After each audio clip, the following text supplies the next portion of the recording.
दोस्तों आप सभी को एक बात बताने वाले हैं। तो दोस्तों आज मेरा 1K सब्सक्राइबर कंप्लीट हो चुका है। आप सभी के सपोर्ट के इसी प्रकार आप सब सपोर्ट करते रहिए और जल्दी से 2K सब्सक्राइबर कंप्लीट कर दीजिए। तो दोस्तों इसी के खुशी में आप सभी को एक बहुत ही दर्द भरा गाना एक सुनाने वाले हैं, तो आप सब जरूर सुनिएगा। तो चलिए वीडियो को स्टार्ट करते बिना किसी देरी का।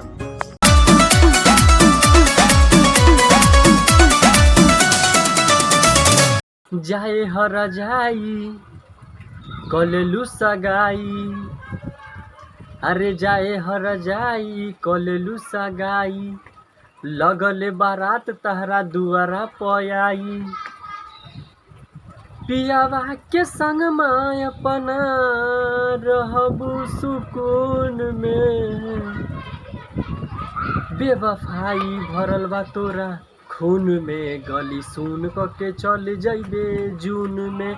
बेवफाई भरल बा तोरा खून में, गली सुन के चल जइबे जून में। मुआलो से बेसी ओह दिनवा बुझाइब जानू, हमारा आँखी के सोझा मारो गराइब जानू, कि हमारा आँखी के सोझा तोहर मारो गराइब जानू।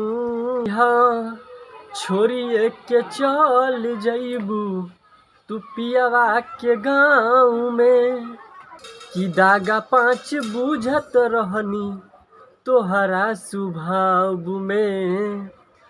तू त जान मगन रहबू अपना ही धुन में, बेवफाई भरल बा तोरा खून में, गली सुन के चल जइबे जून में। बेवफाई भरल बा तोरा खून में, गली सुन के चल जइबे जून में। कि टेंशन ना ल तू सोना, तोहरा बीच में न आइब हो।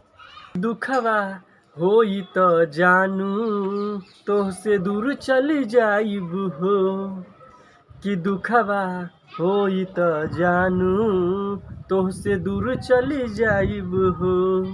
कैलू जे सगाई जे तनको दिहलू ना जानकारी, हो बाउर होई गईले रे तोहसे बीके खेसारी। हो हनीमून बनैबू जाके अब देहरादून में, हो हनीमून मनैबू जाके अब देहरादून में। बेवफाई भरल बा तोरा खून में, गली सुन के चल जइबे जून में। बेवफाई भरल बा तोरा खून में, गली सुन के चल जइबे जून में।